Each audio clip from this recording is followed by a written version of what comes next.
Com mísseis Neptune e drones de ataque Bars, a Ucrânia atingiu a Crimeia e Taganrog. A fábrica de aviões russa tem chamas. A situação no fronte é crítica.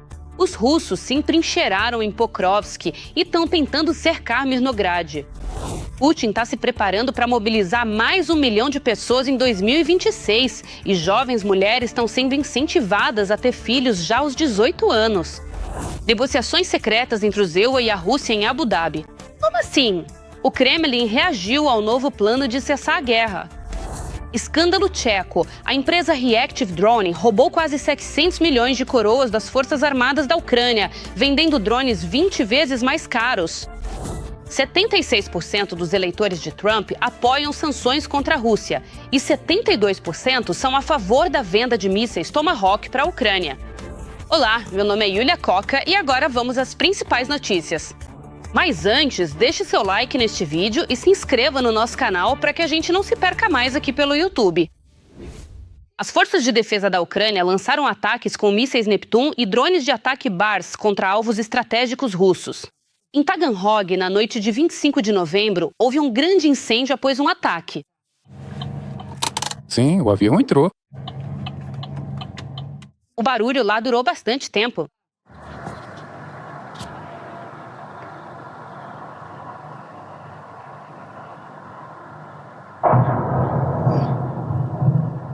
Depois ficou claro que o que estava pegando fogo em Taganrog era uma fábrica de aviação.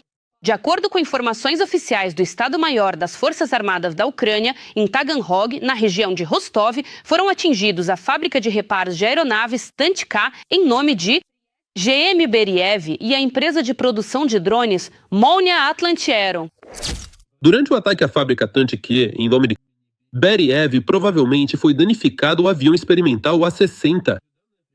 Além disso, essa empresa realiza reparos e modernização de aeronaves DRLS A-50 e dos bombardeiros estratégicos russos Tu-95MS.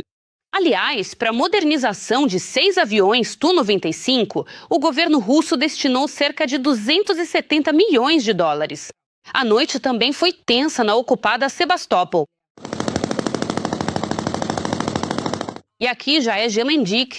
Lá, a gloriosa defesa antiaérea russa atingiu um prédio residencial. Ela já está voando alto, ela está rugindo. Em Novorossiysk, segundo dados preliminares do Estado-Maior das Forças Armadas da Ucrânia, foi realizado um ataque bem-sucedido ao terminal de petróleo Cheskariz, assim como à refinaria de Tuapse, na região de Krasnodar, na Rússia. Equipamentos de petróleo, dispositivos de carga e descarga e um lançador S-400 foram danificados em Novorossiysk. Além disso, fontes do Serviço de Segurança da Ucrânia relataram que um grande navio de desembarque foi danificado durante o ataque ao porto de Novorossiysk. Este é um navio do projeto 1171, que no momento do ataque estava atracado na base naval. Também se sabe que durante o ataque noturno em Novorossiysk, alguém invadiu o sistema de alerta. Foi declarado um ataque químico na cidade. Pelos alto-falantes, os russos foram instruídos a reunir alimentos, pertences e fazer profilaxia com iodo contra a contaminação radioativa.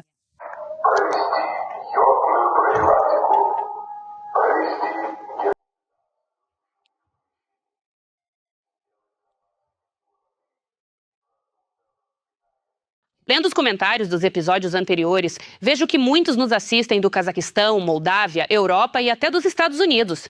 Nós, ucranianos, somos muito gratos pelo apoio de vocês e temos orgulho de ter espectadores tão sensatos. Escreve aqui nos comentários de qual país você está nos assistindo e se aí apoiam nossa luta contra o Império do Mal. Sempre leio seus comentários com muito prazer e nós, por enquanto, continuamos. Agora vem a parte mais interessante. E agora o principal, a situação na linha de frente. As tropas russas, em breve, querem cortar a ligação terrestre entre Mirnogrado e Pokrovsk e cercar a cidade, avançando em direção aos povoados de Rovnoe e Svetloe. Isso foi informado pelo 7º Corpo das Tropas de Assalto Aerotransportadas. No nordeste de Mirnogrado, a 38ª Brigada Independente de Fuzileiros Navais capturou 4 ocupantes russos que tentavam atacar a cidade. 3 dos detidos eram ex-presidiários. Antes do ataque, eles passaram 4 dias no porão de um dos prédios do povoado vizinho. Os soldados de assalto não tinham nem comida nem água. Além disso, segundo relatam os militares ucranianos com o codinome Mutinoi, os russos estão se entrincheirando em alguns pontos de Pokrovsk.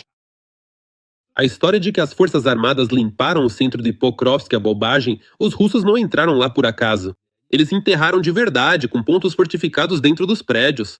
Em Mirnogrado, a situação é ainda mais assustadora. Lá, os prédios altos estão simplesmente desmoronando, não lhes dão chance de sobreviver. A Rússia está simplesmente destruindo tudo em seu caminho. Eles passaram a adotar a tática de arrasar cidades sem combates. Militar com codinome Mutinonen. Sobre o avanço rápido do inimigo, também fala o vice-comandante do 3º Corpo de Exército, Maxim Zorin. Em alguns trechos, se mudanças urgentes não forem feitas, a situação vai se tornar crítica. Na verdade, faz tempo que não vejo o inimigo avançar tão rápido assim. Agora, a questão não é a perda de algumas localidades, mas sim a melhora significativa da situação operacional do inimigo em várias frentes. Maxim Zorin, vice-comandante do 3º Corpo de Exército. Mas, com o tempo, a situação pode piorar ainda mais. A Rússia planeja mobilizar pelo menos 1 milhão de militares em 2026. Isso é 3 vezes mais do que o necessário para compensar as perdas anuais. Essa declaração foi feita por Alexander Kovalenko, observador político-militar do Grupo de Resistência Informacional. A mobilização voluntária continua e decisões estão sendo tomadas em relação aos reservistas. No próximo ano, serão aprovadas diversas leis que limitarão significativamente os direitos, mas ampliarão nas funcionalidades dos recrutas. E tudo isso indica que a Rússia pretende reunir mais de 1 milhão de recursos humanos no próximo ano. Estas imagens já mostram um grupo de assalto ucraniano entrando pela parte oeste de Pokrovsk.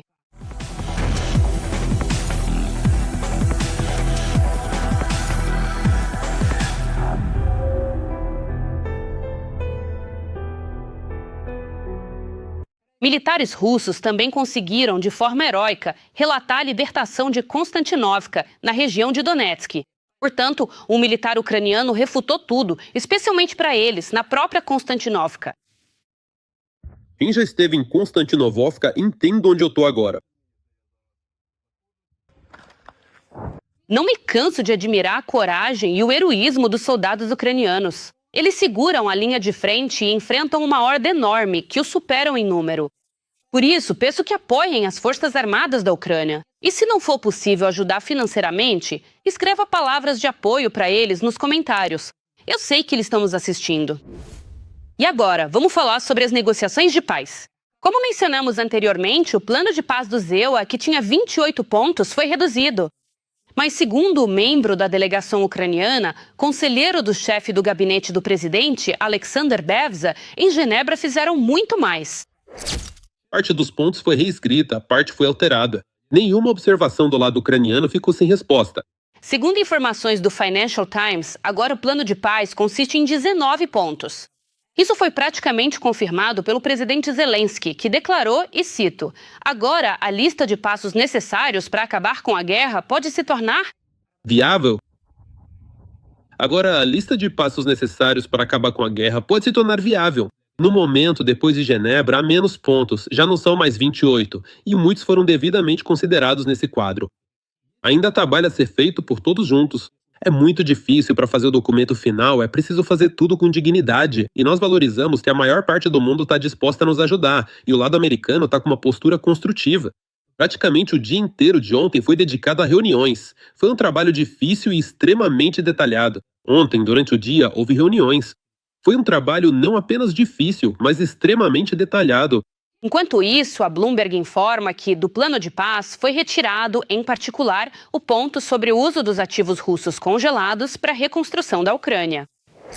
Autoridades europeias expressaram otimismo de que a versão mais recente do projeto de texto não menciona mais o uso de cerca de 100 bilhões de dólares americanos em ativos russos congelados para financiar os esforços de reconstrução da Ucrânia.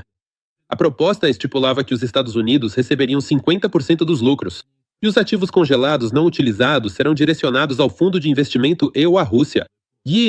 Mais algumas palavras sobre as negociações. Segundo relatos da mídia, o clima estava tenso e a história da caneta quebrada de Merov parece ser verdadeira. Um membro da delegação ucraniana, o primeiro vice-ministro das Relações Exteriores, Serhiy Kyslytsya, afirmou que as negociações em Genebra estavam à beira do colapso. Serhiy Kyslytsya afirmou que os americanos ficaram furiosos com o vazamento do plano de paz para a imprensa alguns dias antes do encontro e com os debates públicos sobre a origem do primeiro rascunho do documento. Anteriormente, a mídia informou que o plano de paz de 28 pontos pode ter sido elaborado pelo representante especial dos Estados Unidos, Steve Witkoff, em conjunto com o enviado russo Kirill Dmitriev, com a participação de Jared Kushner, genro do presidente Trump. Serhiy Kyslytsya informou que 2 horas de negociações entre o secretário de Estado dos Estados, Marco Rubio, e o chefe do gabinete do presidente da Ucrânia, Andriy Yermak, trouxeram a delegação de volta a um diálogo normal. Mas será que o plano de paz atualizado vai realmente servir de base para o fim da guerra? Essa é uma questão em aberto, porque, adivinha só? Exatamente, a Rússia em meio à discussão do plano de paz dos Estados Unidos e de sua alternativa europeia. O conselheiro de Putin, Yuri Ushakov, declarou que a versão inicial do plano dos Estados Unidos é bastante aceitável para eles, mas a europeia não. Muitos, eu diria, não todos, mas muitos pontos desse plano nos parecem bastante aceitáveis. Já tomamos conhecimento do plano europeu, que à primeira vista é algo que parece ser totalmente não construtivo e que, portanto, não serve para nada útil, de fato. E mais algumas palavras sobre a Rússia. Segundo a mídia ocidental, Dan Driscoll, ministro do Exército do ZEUA, realmente se encontrou com os russos. De acordo com a publicação, Driscoll já realizou uma reunião com os russos na noite de 24 de novembro. Espera-se que ele também se encontre com eles na terça-feira, 25 de novembro, de acordo com informações do Axios. A negociação em Abu Dhabi também se juntou à equipe ucraniana liderada pelo chefe da GUR, Kirilo Budanov, junto com as delegações americana e russa. Como escreve o Financial Times, Kiev concordou em limitar o efetivo do exército a 800 mil pessoas. O último plano de paz é menos vantajoso para Moscou, deixando as questões mais sensíveis a critério de Trump e Zelensky. Entre elas estão as questões territoriais e as garantias de segurança por parte do ZEUA. Anteriormente, o ministro Lavrov declarou que a Rússia recebeu o chamado plano de Trump, mas por canais não oficiais. Ele também acusou o Ocidente de tentar reescrever o plano e minar os esforços para resolver a guerra. Nós temos, mas por canais não oficiais. Oficialmente não nos foi entregue. Mas estamos prontos, naturalmente, como disse o presidente, para discutir formulações concretas. Porque há uma série de questões ali que, claro, precisam ser esclarecidas. Ao mesmo tempo, outro encontro anunciado pela publicação, ou seja, as negociações entre Zelensky e Trump, está em dúvida. A Suspilne, citando fontes na Casa Branca, escreve que nesta semana não está previsto nenhum encontro na Casa Branca. Além disso, o jornal Financial Times informa que parte do círculo de Zelensky está preocupada que o próximo encontro em Washington possa repetir o cenário de fevereiro. Existem 2 grupos. Um deles acredita que Zelensky deve ir a Washington para discutir essa questão pessoalmente com Trump. O outro teme que algo possa não sair como planejado e acabar levando a um fracasso sério. Paralelamente, o presidente da França, Emmanuel Macron, declarou que após a assinatura de um acordo de paz, forças de apoio poderão ser enviadas para a Ucrânia, mas não para a linha de frente, e sim, por exemplo, para Kiev ou até mesmo Odessa. Essas forças incluirão militares do Reino Unido, França e Turquia, que irão treinar as forças armadas da Ucrânia e garantir a segurança do nosso país. Será uma coalizão conjunta com mais de 20 países dispostos a ajudar a Ucrânia.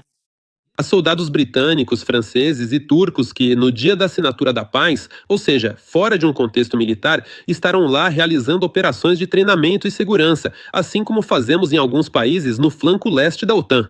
Será uma situação diferente, porque não se trata da OTAN, mas sim de uma coalizão intergovernamental. Mas já temos cerca de 20 países que já declararam estar prontos para agir ativamente, seja no ar, em terra ou no mar. De qualquer forma, essas negociações são necessárias, então vamos acompanhar o desenrolar dos acontecimentos. 6 drones russos entraram na Moldávia durante um ataque massivo à Ucrânia na noite de 25 de novembro. O primeiro drone foi registrado entre os povoados de Vinogradovka e Vustaneste e em seguida voou em direção à Romênia a uma altitude de cerca de 1.500 metros. Mais 5 drones cruzaram o espaço aéreo próximo às cidades de Donduchen e Argiev, Bender, Vadulu e Vadli Floreste. Um deles caiu no telhado de uma casa na vila de Kuvureste de Zos, distrito de Floreste. Os moradores foram evacuados e a polícia isolou o perímetro ao redor do local do incidente. A origem do drone é ainda desconhecida. A investigação continua, informou a polícia. No entanto, nas redes sociais dizem que era um drone russo Gerbera com um Z na cauda. Então, como vocês já devem ter imaginado, ninguém derrubou os drones e eles seguiram tranquilamente em direção à fronteira com a Romênia. O Ministério da Defesa da Romênia confirmou que, na manhã de 25 de novembro, radares romenos detectaram um alvo que se movia em direção ao espaço aéreo da Romênia, próximo ao condado de Túlcia. Da base aérea, chegaram a decolar 2 caças alemães Eurofighter Typhoon para monitorar a situação. Por sua vez, o ministro da Defesa do país, Ionut Mastano, informou que, no território do condado de Vaslui, que faz fronteira com a fronteira oeste da Moldávia, foi encontrado um drone russo sem carga explosiva. Segundo ele, os pilotos tinham autorização para abrir fogo, mas se abstiveram devido ao alto risco de danos colaterais. Mastano está retornando urgentemente a Bucareste para coordenar as próximas ações e destaca que o país em breve receberá capacidades adicionais de defesa antiaérea. Bom, pessoalmente eu não estou surpresa. Já virou tradição. Todo mundo fica alarmado, os drones não são abatidos e ninguém sabe de quem eles são.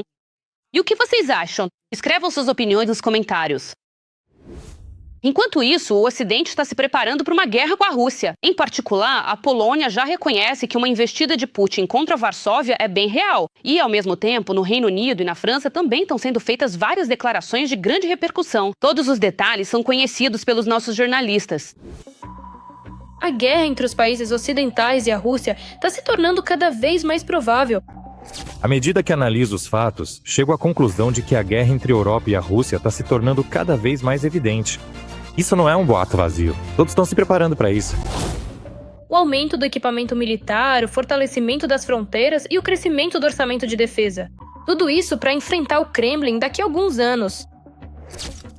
Daqui a 3 ou 4 anos, podemos passar por uma espécie de teste de resistência.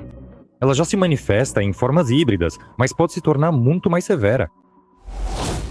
Por enquanto, tudo o que a Rússia consegue fazer é testar a paciência dos países da OTAN. Isso inclui, por exemplo, as chamadas incursões acidentais de drones russos em vários países, inclusive na Polônia.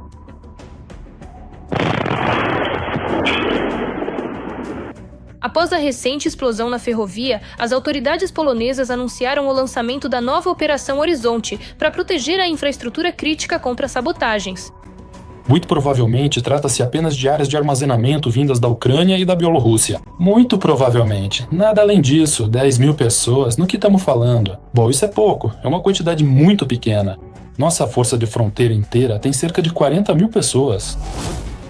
No âmbito da operação, a Polônia planeja usar não só força humana, mas também equipamentos militares, sistemas móveis de vigilância e complexos de reconhecimento. Essas passagens, pessoas adicionais para proteger instalações de infraestrutura, treinamento em primeiros socorros, medicina tática, tudo isso é realmente relevante. Isso realmente já deveria ter sido feito há uns 2 anos. Só agora eles estão começando a fazer isso. Ainda bem que só agora. Esse é o país de toda a aliança que gasta mais dinheiro na compra dos mais diversos armamentos. Ou seja, eles realmente deram um grande salto nos últimos anos na compra dos mais variados armamentos, americanos, europeus, até mesmo sul-coreanos.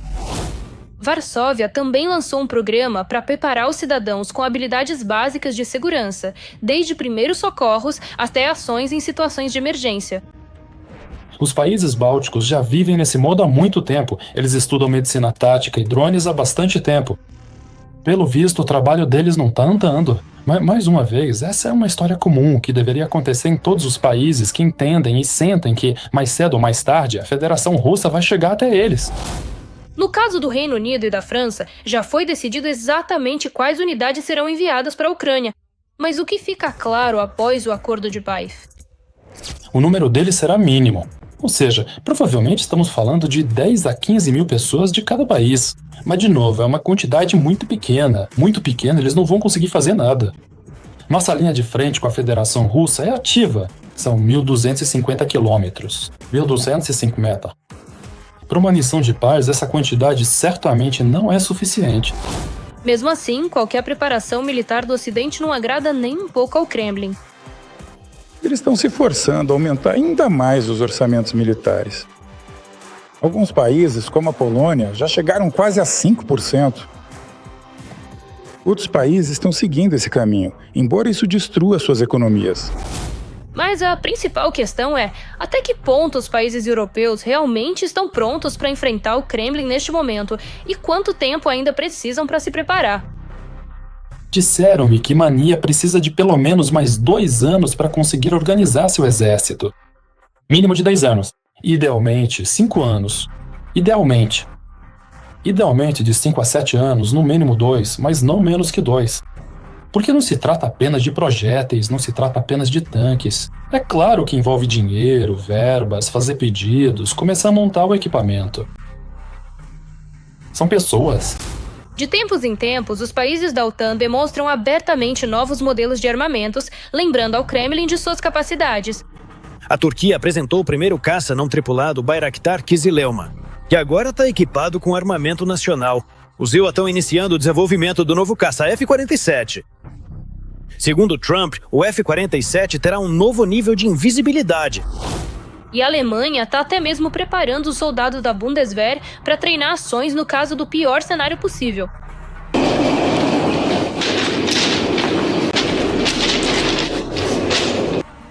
A Europa está gradualmente intensificando sua preparação e fortalecendo sua defesa. Esse cenário claramente não favorece o Kremlin, já que a qualquer momento a Rússia pode receber uma resposta inesperada. Escândalo com a empresa tcheca que vendia drones para as Forças Armadas da Ucrânia 20 vezes mais caros. Estamos falando da empresa Reactive Drone. Em particular, em 2 anos, ela comprou drones por cerca de 36 milhões de coroas e os vendeu para o exército ucraniano por 692 milhões de coroas, 28 milhões de dólares. Segundo a polícia, a empresa não queria pagar imposto sobre o lucro e transferiu a maior parte do dinheiro, ou seja, 638 milhões de coroas, para contas chinesas. Considerando que foram apreendidos valores na ordem de centenas de milhões de coroas, os prejuízos causados ao orçamento do Estado serão totalmente ressarcidos. O diretor da empresa está sob custódia, mas sua cúmplice, a contadora, responde ao processo em liberdade. O que você acha desse tipo de negócio sangrento? Escreva nos comentários o que você pensa sobre isso. Turquia com a Ucrânia. O presidente Erdogan declara que a Crimeia é da Ucrânia e que seu país se tornou um centro logístico e energético para a Ucrânia e seus parceiros, contornando a Rússia. Detalhes na reportagem. Fim das relações entre Turquia e Rússia. Ankara confirmou o apoio à integridade territorial da Ucrânia e a disposição de apoiar a reconstrução do país após a guerra. Foi o que disse o presidente da Turquia, Recep Erdogan, durante uma coletiva conjunta com o presidente da Ucrânia, Volodymyr Zelensky.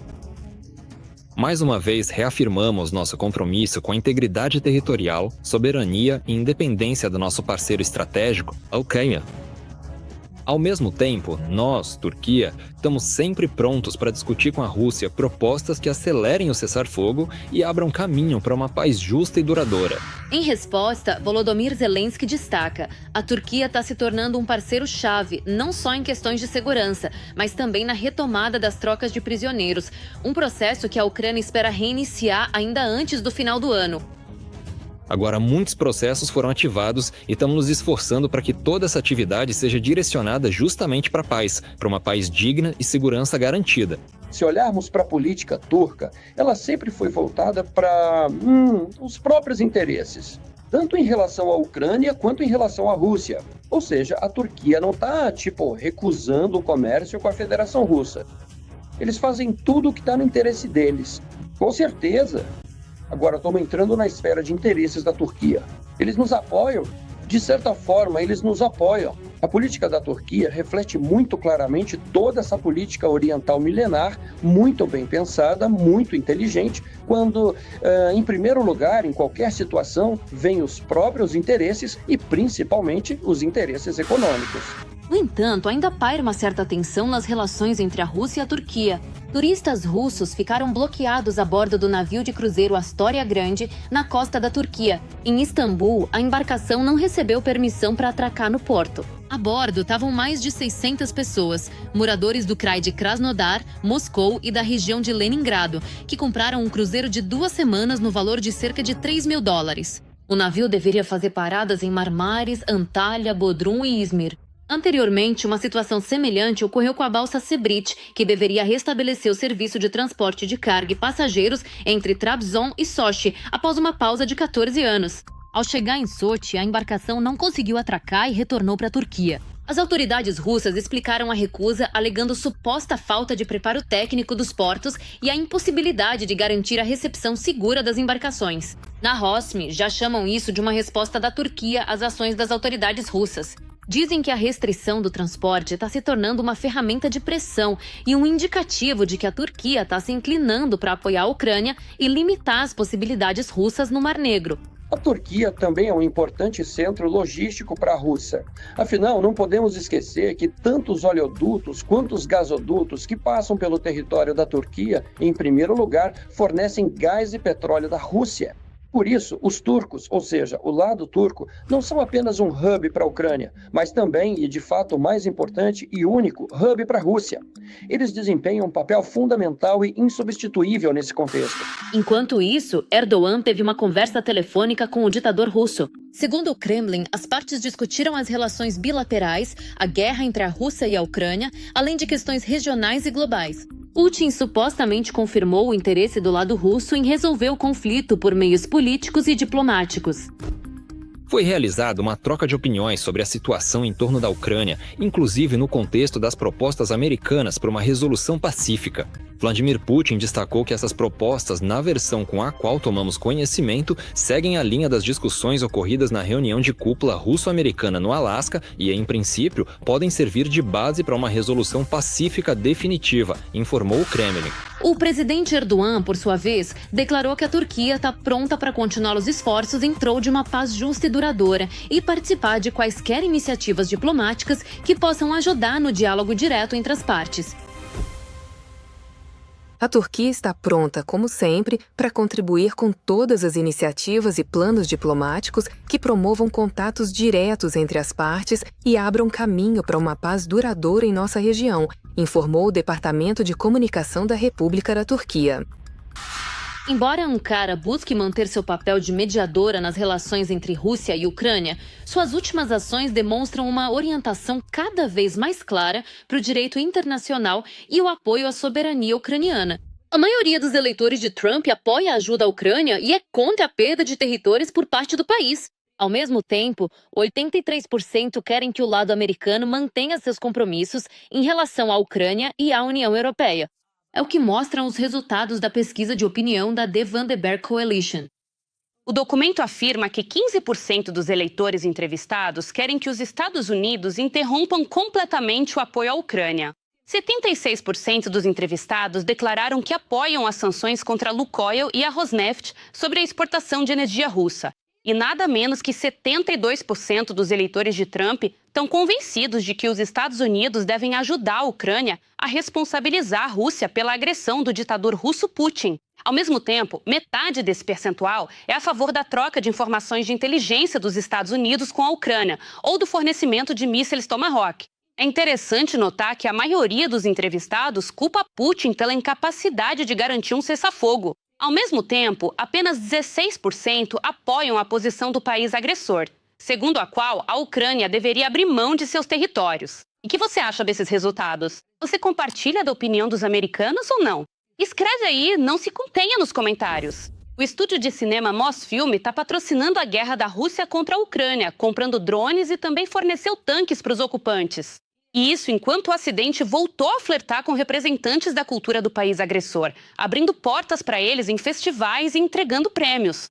Embora em 2022 os russos tenham se tornado personas não grata para a cultura mundial, vamos provar que os cineastas russos se tornaram cúmplices diretos dos crimes de guerra cometidos pelos soldados de Putin. O fervoroso putinista e frequente convidado dos programas de propaganda na TV russa, o diretor Karen Shakhnazarov, desde o início da chamada Operação Militar Especial, defende ativamente a posição do Kremlin.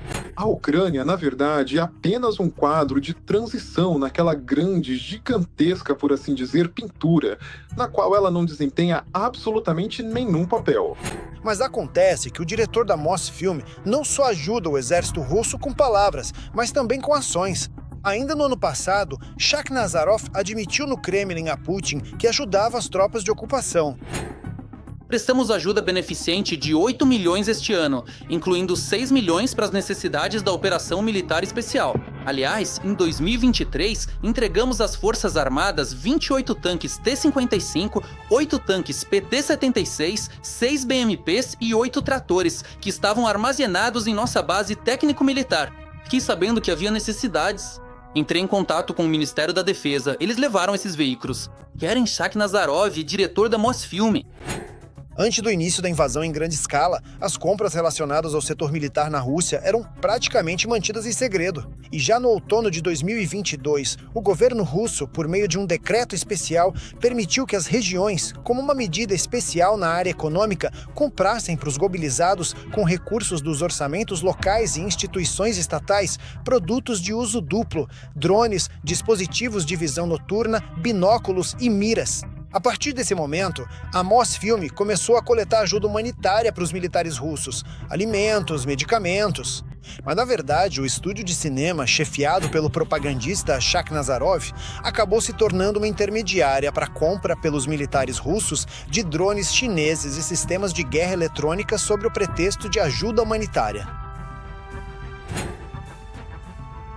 Como consta na base de dados Contor. O detalhe é que, de junho de 2024 até outubro de 2025, em Gubkino, o conglomerado Mosfilm comprou de vários fornecedores drones Mavic T3 e diferentes sistemas de guerra eletrônica, no valor de quase 6 milhões de rublos. Poderia-se supor que o estúdio compra os drones para filmagens, mas isso não bate com a especificação dos drones. Não se trata da versão básica, mas sim da versão mais cara do T3, equipada com termovisor. Esses drones custam de 5 a 7 mil dólares cada e são amplamente utilizados por militares russos e ucranianos na linha de frente, o que gerou uma demanda por capas de invisibilidade, que às vezes permitem que os soldados fiquem menos visíveis para os drones inimigos durante a noite. Rádio Svoboda. Shakhnazarov, em um encontro com Putin, disse que o estúdio de cinema Mosfilm prestou ajuda beneficente para as necessidades da operação militar especial, exatamente no valor de 6 milhões de rublos. Além dos drones, o estúdio de cinema comprou detectores de drones Bulat e Azel,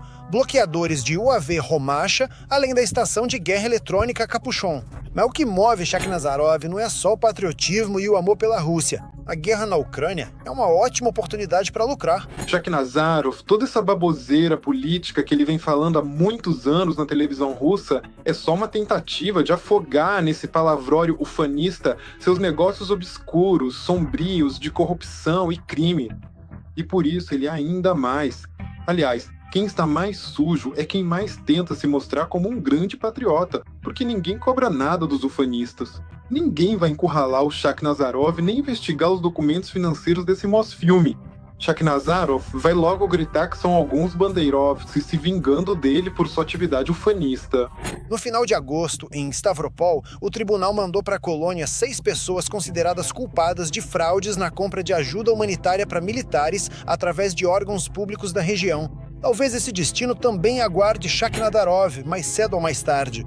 Por enquanto, o diretor propagandista só foi incluído na lista de sanções da UE, relacionada a ações que minam ou ameaçam a integridade territorial, soberania e independência da Ucrânia. O próprio Mosfilm conseguiu até agora evitar sanções ocidentais, mas depois desta investigação, isso já é questão de tempo. E do outro lado da fronteira, mais um mico. Na Rússia, inventaram uma forma de resolver urgentemente a crise demográfica. A presidente do Conselho da Federação da Rússia, Valentina Matvienko, pediu para tornar o nascimento de filhos logo após os 18 anos uma norma. Segundo ela, é preciso ter filhos logo após atingir a maioridade, e não adiar, como acontece agora, até os 28, 29 anos. Em entrevista ao jornal Moskovsky Komsomolets, Matvienko declarou que é preciso mudar a mentalidade na política demográfica do país. Uma pessoa de sucesso deve ser aquela que tem uma família boa, unida, grande e forte. Ter filhos, segundo ela, deveria ser algo na moda. E adiar o nascimento dos filhos, ela diz, é perigoso. Na opinião dela, mais tarde podem surgir obstáculos médicos e de outros tipos. Nesse contexto, ela citou uma frase do ditador russo Putin, dizendo que paternidade, maternidade e filhos são felicidade e que não se deve adiar essa felicidade para depois. O que se acha? Será que é verdade mesmo? Será que é assim que Matvienko cuida do exército russo? Ou tem outra coisa por trás disso? Escreva suas opiniões nos comentários. O que você achou das nossas notícias? Diga o que devemos mudar para ficarmos melhores. Vamos levar isso em consideração, com certeza. Enquanto isso, deixe seu like neste vídeo para apoiar o nosso trabalho. E não se esqueça de se inscrever no nosso canal Ucrânia Hoje para não perder os próximos episódios. Até a próxima!